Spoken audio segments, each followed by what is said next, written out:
Hi, YouTube family. Welcome back to Recording Movies Recap. Today, I am going to explain an American supernatural drama television series called Manifest. The Stone family is at an airport in Jamaica, waiting for their flight back home to New York. The airline announces that because of a booking overload, some passengers will have to transfer to Flight 828 that will take off a while later. A police detective, Michaela, her brother Ben, and his leukemic son Cal decide to take Flight 828 while the rest of the family fly home early. In the following scene, the trio are already in Flight 828 and are waiting to land. Suddenly, a storm appears out of nowhere, making the plane go through aggressive turbulence. The lights go off and emergency lights are turned on, making everyone panic. A minute later, everything goes back to normal and they continue their way to the JFK airport. However, the pilot is asked to make a descent to another airport. The operator on the other end sounds nervous upon hearing the name of Flight 828. The pilots are told that there will be military and medical personnel waiting for them when they touch down. Still confused, they land the plane. The director of the NSA, Vance, is the main investigator on the scene. He informs the confused passengers that they flew from Jamaica on April 7, 2013, but the current date is November 4, 2018. Everyone on the flight has been missing and presumed dead for the past 5.5 years. Then, we are taken back to the day they were at the airport. The daughter, Michaela, is a detective in the New York Police Department. She looks at her family and thinks about how stressed they are behind the happy faces. Her brother Ben and his wife Grace have been married for 15 years and are still in love. They have a pair of twins, Cal and Olive. Cal was born with leukemia and has been given 6 months to live.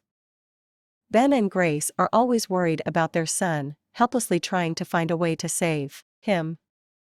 Then, there is Michaela's mother, who is asking her to take a step forward in life and get married.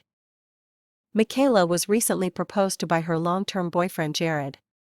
She is taking her time to give him a reply because she is still recovering from the trauma of something that happened recently. Back in the present, the passengers think this is some kind of sick joke, but they soon realize Vance is being dead serious.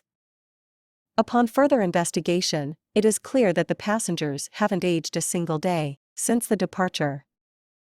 The people from NSA expect an answer from the passengers, but they are as clueless as everyone else. They are kept in a camp for the rest of the night and interrogated individually. All their answers are the same: they do not know what happened. 36 hours later, the news makes it to the world and creates a sensation. The families of the passengers run to the airport to be reunited with their loved ones, who they thought died long ago. It is a crazy experience for both the passengers and their families. Ben reunites with his daughter, who is now a teenager. Cal is shocked to see that his twin is now double his height. Grace, on the other hand, could not be happier to have them back. However, Ben and Michaela find out that their mother passed away 2 years ago. They have a hard time processing the information, so they decide to go home and rest first. While the rest of the world loses their mind, the family settles into their changed home. Simultaneously, scientists start examining the airplane but find nothing out of the ordinary. Michaela is worried because her fiancé Jared didn't come to meet her at the airport.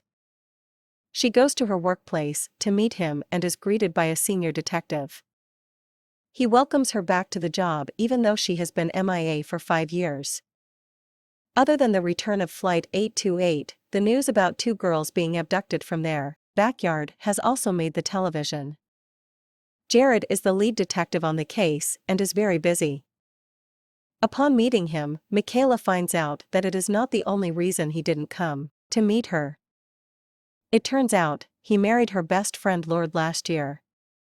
Michaela is shocked because to her, it has only been 2 days since she and Jared were engaged. The first thing Ben does on returning home is take Cal to the doctor. Ben also finds out about it through the news and asks his family to be careful of strangers, because the death might be related to her being a passenger. He gets a call from Sanvi, who says that she has found an undiscovered protein in Cal's blood that wasn't there before the return. They decide to keep it a secret before she does more research to find out what exactly it is. Following the call, Michaela and Ben go to Kelly's house to investigate the murder. However, they are interrupted by Vance, who kicks them out because the matter related to Flight 828 is a matter of national security. Outside, they meet Kelly's husband Taylor, who says that his wife had a calling yesterday. Before they ask him more about it, he walks away. Michaela has also been hearing the phrase "own your truth" repeatedly in her head. She hears Kelly say the same thing in her interview and realizes that she is meant to find Kelly's killer. Later, she and Ben go to talk to Taylor, who is preparing for the funeral. He thinks that Kelly was killed because of the interviews, and so does his maid. When they start to receive guests, the siblings see themselves out. However, this reminds Michaela of her friend Evie's death. A few months before the disappearance of the flight, Michaela was in a car accident with Evie. Evie died in the crash, and since Michaela was driving, she never forgave herself. To own her truth, she goes to Evie's parents' home and finds her mother. The last time Michaela was here, she was kicked out because the couple didn't want to see her. But this time, Beverly invites her in. Michaela soon finds out that she has dementia and still thinks her daughter is alive. Her husband, however, still blames Michaela for Evie's death. After the encounter, Michaela goes to work and meets Jared. He did some digging on Kelly and found out that she and her husband own a downtown mall. Michaela remembers that the maid mentioned a mall while talking about Kelly yesterday. That place might hold the answers they are looking for. Subscribe for more videos like this, turn on the notification, and leave a like to help the channel out. Thank you for watching.